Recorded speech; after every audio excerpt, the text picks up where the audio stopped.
They laid me off to improve efficiency, but I was the only one with the admin rights to their cloud servers. The support ticket they filed now gets forwarded directly to me. I haven't answered. I knew the storm had landed when my keycard stopped working before I even reached the second-floor server room. No warning, no heads up, just that cheery red blink from the scanner like it was smirking at me. Then came the quick sync meeting invite from HR. Tuesday, 9 a.m. Subject line, Organizational Alignment Opportunity. I've seen enough corporate euphemisms to know when you're being served your job on a paper plate with a plastic fork. I walk into the conference room, still holding my coffee like maybe if I sip it slow enough, they won't say it. But, of course, they do. In that fake perky HR tone like they're offering you a spa day and not kicking your livelihood out from under you. We're streamlining for efficiency, they say. Like, efficiency's a goddamn when it means replacing 8 years of knowledge with 3 interns and a Slack channel. My role has been absorbed, not replaced, just split up and scattered into the corporate ether like confetti. They hand me a packet labeled separation terms and a $2,000 severance check like that's supposed to cover 8 years of sleepless upgrades, weekend fire drills, calming down executives who thought Amazon S3 was a new kind of smoothie. 2 weeks. That's what loyalty is worth now. I don't cry. I don't argue. I just sit there blinking through it all like someone watching their own funeral on mute, and then I smile. Not a warm smile, mind you. That tight-lipped, dead-eyed customer service smile I save for people who deserve to trip over their own shoelaces in a parking lot. Thanks for the opportunity, I say. Which is HR speak for May. Your spreadsheets always crash 5 minutes before deadline. I pack my things, my plants, my mug, the desk lamp I bought myself when they told me there wasn't budget for one. But I leave one thing behind, access. Because no one asked for a handover. No one asked who owns the root-level credentials. No one remembered I built the cloud infrastructure from scratch on nights, weekends, holidays, sometimes from my damn bathtub with a laptop balanced on a towel rack. They never asked where the alerts go or who configured the firewall or who still holds the admin key that can shut it all down with one command. And that's the funny part. As I'm standing there in the elevator lobby with my cardboard box and my 47-cent severance per hour smile, my phone buzzes. It's a server alert from 6 minutes ago. Still coming to my personal inbox, still routed through the contact protocol I set up 5 years ago when our VP couldn't remember his own password and cried during a phishing simulation. You know what's wild? Almost 97% of folks listening to stories like this never hit that subscribe button. You're already here, already sipping the tea. Help me get to my first 10,000 subscribers so I can keep telling stories like this one. Not asking for much, just a little digital high five that makes the algorithm god smile. Back in my apartment, I pour a drink at noon and watch as another alert pops in. This one's a disk space threshold warning on the client DB server. They're trying to reroute storage badly. I laugh so hard, I nearly choke on my ice cube. I open my terminal. Everything still runs through me. And I do nothing, not yet. The day after the layoff, I woke up at 10 a.m. for the first time in 8 years and didn't hate myself for it. My inbox was already peppered with alerts from systems I no longer officially managed. Memory thresholds, IP conflicts, some jackass trying to run a recursive backup on a live node, all the stuff that used to send me sprinting into the office bathroom just to scream silently into my sweater. Except now, I didn't have to fix it. I wasn't paid to. Wasn't even supposed to. But here it was anyway, my old life still pinging my inbox like a clingy ex who thinks we can still be friends. I opened up the admin console on instinct. My access, fully intact. Still the primary contact, still the top-level root, still the only one with encryption token privileges. They never scrubbed me from the owner registry. Never even switched out the backup keys. Either they forgot or they assumed I'd just fade quietly into the Ethernet. Typical. It didn't touch a damn thing. Just sat there in my robe, drinking gas station coffee like it was champagne, scrolling through diagnostics and watching the blinking red indicators pile up like little corporate heart attacks. There's a special kind of serenity in knowing the whole thing could collapse if you so much as breathe on it, but choosing not to. Like watching a toddler juggle knives and whispering, "You got this, champ." There was something healing about it. Not revenge, not yet. Just presence, the calm after the slap. I bookmarked the dashboard in a folder I named Ghost Town, set the tab icon to a little skull emoji. Every morning, I checked it the way some folks check horoscopes. What fresh disaster has the universe brewed for them today? DNS entries were getting tangled. Someone tried and failed to migrate dev servers without updating certs. The finance node's last full backup was still timestamped 2 days before they booted me. Classic. I didn't feel rage anymore. Not exactly. It was more like controlled burn. The fire was there, sure, but I was the one holding the hose, and no one else even knew the building was starting to smolder. I joined a Slack channel for freelance sysadmins, Cleaned up my resume, added a few tasteful lines about legacy system transitions and cloud-native architecture leadership. Nothing fancy, just enough bait for smart fish. Every once in a while, I'd see my old company's name on LinkedIn, still posting cheery hiring announcements, still pretending their IT team hadn't just been Frankenstein out of help desk interns and old Jira tickets. They never emailed, never followed up, never asked if I could do a formal handoff or transition doc. They assumed it was all handled. That's the thing about efficiency. Sometimes it's just a fancy way of saying we're too stupid to realize who was keeping the lights on. So I watched, didn't breathe on a thing. Just let the alerts pile up. Just let the silence stretch. 4 weeks post-firing, and the dashboard looked like a haunted amusement park. Lights blinking in the wrong places. Warnings stacking like unpaid parking tickets. CPU load on the client analytics node was spiking so hard it looked like someone had set up a Bitcoin mining operation on accident or worse on purpose. Whoever inherited my systems was either brave, dumb, or one of those I watched 2 YouTube videos, and now I'm a DevOps guru types. The logs were pure slapstick. Someone tried to streamline the backup cycle by disabling redundancy. Another genius deleted an instance of the audit trail database, then recreated it from a 2-month-old dev clone without reconciling the live schema. They were basically trying to play Django with a server farm while drunk. On rollerblades, I was eating leftover pad thai and sweatpants when the real gem landed. Subject line: urgent.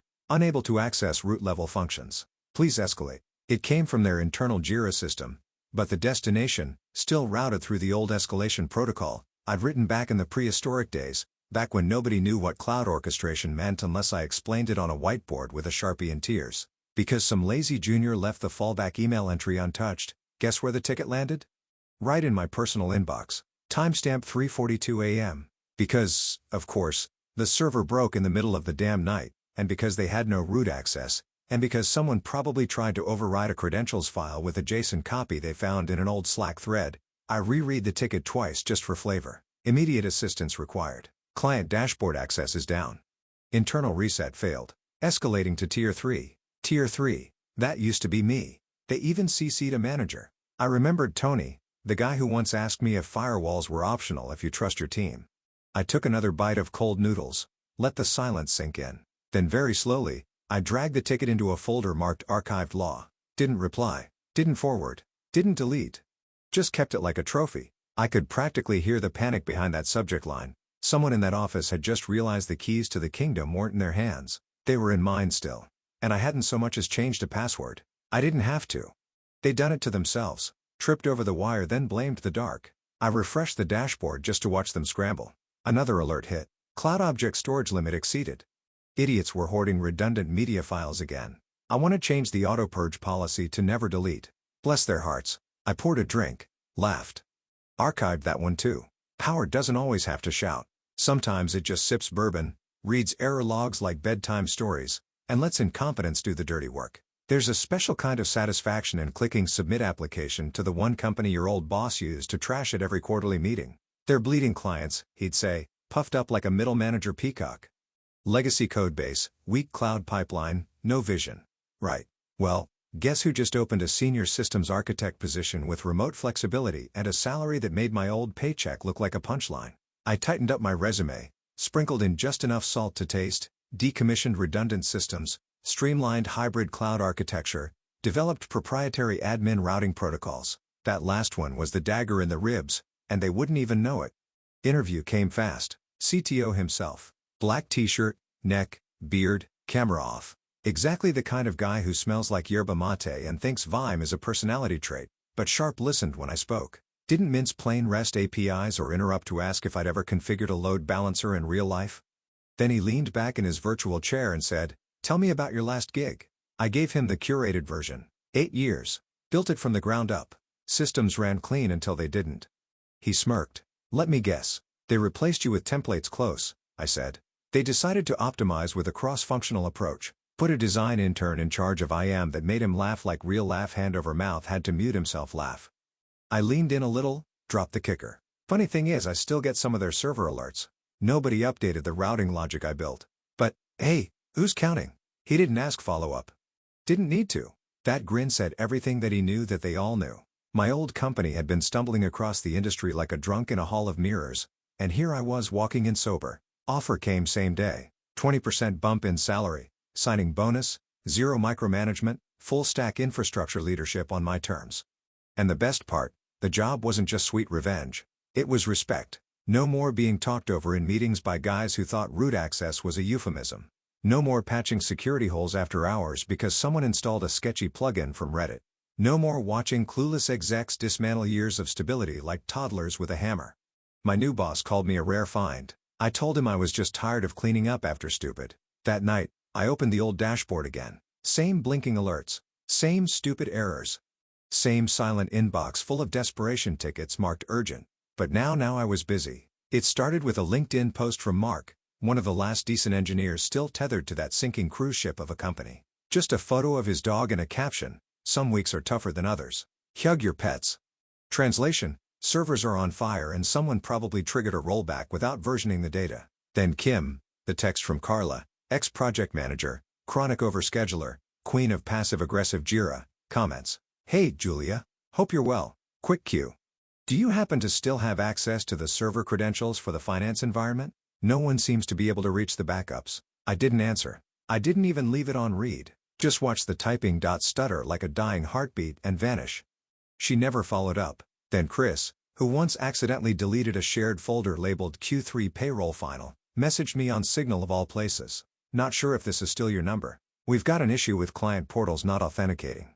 Legal's breathing down our necks. Can you please just reset the credentials?" He even used the word please. That was new. Last time I saw him, he called me overly territorial for locking down root access like it was a nuclear silo. Guess it turns out the button is red for a reason. Still didn't reply. Because here's the thing. They had every chance to make a clean break. To say, "Hey Julia, can we schedule a proper handover?" To acknowledge that 8 years of tribal knowledge doesn't fit inside a Slack export and a Google Drive folder marked documentation. VIP, but they didn't. It cut me loose like an expired password, so I let them float right into the riptide. I heard through the grapevine they hired a contractor off Fiverr to try and clean up the code. Poor soul didn't even last a week. Apparently tried to migrate live auth tokens without realizing they were dynamically generated per session and tied to a phantom proxy node. Real bleeding-edge genius stuff. Payroll broke next. Autosync between the HR system and the banking API stopped firing. Employees started getting paid wrong, some not at all. Morale cratered. Rumor was a few devs staged a mini walkout, didn't quit. Just went ghost during work hours like digital sabotage in slow motion. Then the big one, client accounts went dark. Authentication failures across the board. One of their biggest contracts, an insurance firm with zero patience for downtime, locked them out of their admin dashboard and issued a formal warning. The kind that spells breach of SLA in all caps. Word got around fast. Every IT consulting firm in the city got a version of the same email. Urgent need, senior infrastructure specialist, immediate start, prior experience with hybrid cloud preferred. They were tossing out lifelines, hoping anyone could swim, but not me. I had a new job, a new chair, new setup with mechanical keys that clicked like applause every time I wrote something beautiful. And every night before bed, I opened that old inbox. The tickets kept coming, and I kept archiving. Thursday morning, rain smacking the window like it was trying to knock. I had Miles Davis on low and a mug of coffee that didn't taste like panic. For once, no server alerts. No deployment gone wrong. No fire to put out before 9 a.m. Just me. Quiet apartment and a to-do list that wasn't scrawled in someone else's blood. Then it hit subject line escalated to Tier 3 legal risk. Timestamp 4:47 a.m. Severity RED origin. Corporate info at old company. Calm destination. Me. Still me. Always me. I stared at it for a moment like it was a ghost that walked back into the room wearing my name. The body of the ticket was a word salad of desperation. Unable to verify data restoration point for Q2 archives. Client SLA breach likely. Pending litigation possible if data not recovered within 48 hours. Immediate Tier 3 escalation. System admin contact unavailable. Root access required. My name wasn't in the email, but I felt it. Like heat from a stove you didn't know was on. This wasn't a system crash. This was a lawsuit countdown. Someone somewhere had royally screwed the pooch. Probably tried to rebuild a data cluster using a staging snapshot and corrupted the client logs, and now legal was circling. Because once contracts get breached, it's not just about uptime anymore. It's about trust, liability, dollars, and knives on the table. I didn't reply. I clicked print. My wireless printer hummed to life like it knew this was special. Highlighter in hand. I went old school. Yellow across pending litigation. Pink over root access required. Orange around admin contact unavailable. Then I slid it into a black folder, dead center between credential requests ignored and Slack begging compilation. Label on the front, "Why you don't fire quiet women." See? They thought silence meant surrender. That walking out without drama meant I had nothing left to say. But silence isn't weakness, it's preparation. It's the slow sip before the storm. They fired me like I was a keystroke, delete and done, but I was a root process. Running quiet, watching everything.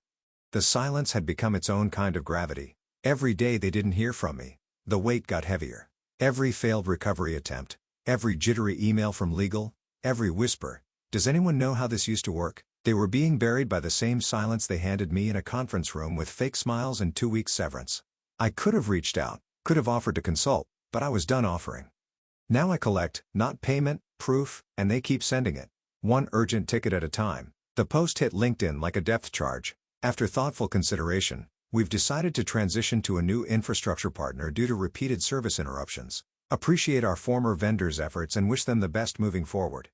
No name, no finger pointing, just corporate obituary phrasing for "We've had enough of your bullshit, and our patients died last Thursday at 3:16 p.m. The company that posted it, Grayson Mutual, one of the oldest, prickliest insurance firms in the region. The kind of client who reads terms of service like scripture and files escalation tickets in triplicate. Kind of client who doesn't change vendors lightly. And I remembered onboarding them. 3 years ago, they came to us with a mess of on-prem servers and a CTO who thought cloud migration meant uploading everything to Dropbox. I built their pipeline from scratch, gave them failover redundancy, streamlined backup logic, real-time sync. I handheld that entire transition like a midwife pulling data through the birth canal. And now they were gone publicly. It didn't take long for the dominoes to fall. Internal Slack messages leaked, panic threads about lost database connections, and backup authentication tokens that no longer resolved. Screenshots of group chats with the CTO yelling in all caps, "Why are we down? Fix this now." Then the website went offline. Full white screen. No redirect. No cached landing page. Just 404 shaped failure. Social media manager tweeted something cute about scheduled maintenance, but nobody was buying it. Uptime monitors showed the site had gone down hard and not gracefully. Probably someone tried to reboot the container and ended up nuking half the DNS records. That was the last straw. Not for them, for me. I opened my laptop, composed a short surgical email to a contact at Grayson, the same one who once sent me a fruit basket for walking her team through a particularly ugly S3 migration. Subject, available for consultation. Hi, Taylor. Saw the transition news. If you ever need infrastructure recovery advice or just someone who knows where the bodies are buried, I'm happy to consult. No pressure, of course. Hope you're well. Warmly, Julia. No attachments. No resume.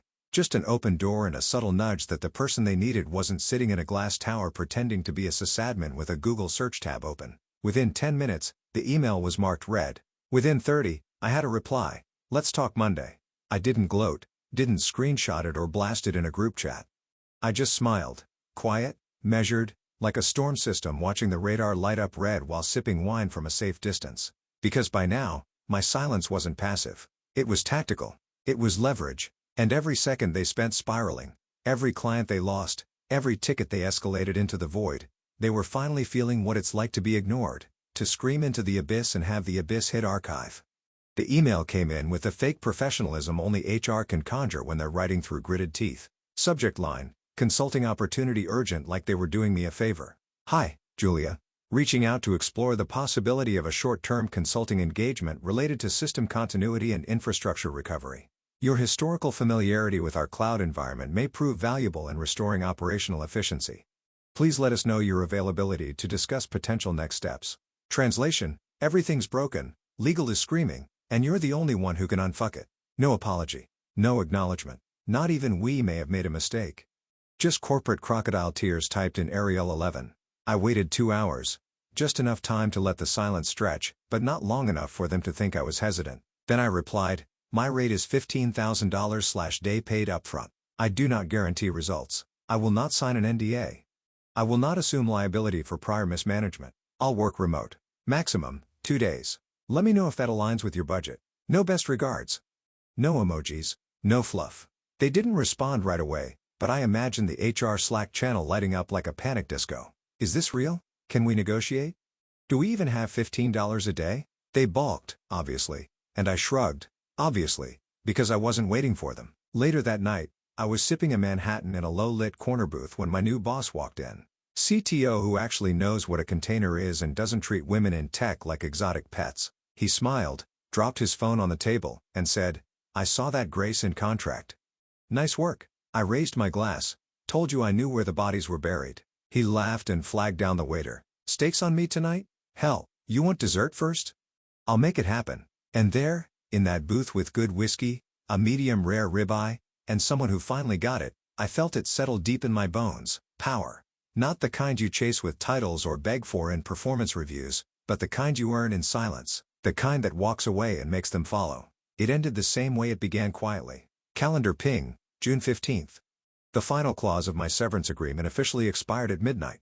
Legal muzzle they gave me in exchange for 2 weeks of hush money was now just a PDF gathering dust in my Google Drive, so I made a little ritual of it. Woke up early, put on the same cardigan I wore the day they fired me, still smelled faintly of stale coffee and bad decisions, brewed a fresh pot, sat down at my desk, cracked my knuckles, opened the admin console one last time, not to change anything, not to crash their servers or sabotage backups, just to end the tether. One by one, I disabled every legacy alert tied to my name.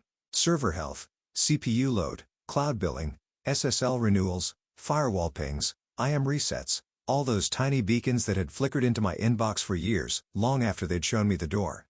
Gone. Then I pulled up the routing list, found my email still listed as the fallback admin on Tier 3 emergencies, and hit delete. System didn't even prompt me for confirmation. Just click and I was gone. They were now completely alone in the house. They burned down. No smoke detectors. No keys. No map. And then, as if on cue, I got the final piece of the story. News alert from Tech Insider. Breaking. Midvale Tech Solutions announces strategic merger with Riverton Group following months of internal instability. Executives call the deal a fresh chapter. Fresh chapter. That's what they're calling surrender now. I read the article twice, skimmed past the fluff about synergies and enhanced verticals. Buried in the third paragraph was the real confession. Sources close to the deal cite persistent infrastructure issues and high-profile client losses as contributing factors. Merger. No one mentioned my name, of course not, but I saw my fingerprints in every sentence. That failed merger wasn't the work of sabotage. It was the work of silence. They underestimated me, dismissed me, fired me for being inefficient, and then slowly, methodically, they drowned in the hole they never bothered to see me holding shut. I closed the article, closed the console, closed the laptop, leaned back in my chair and exhaled.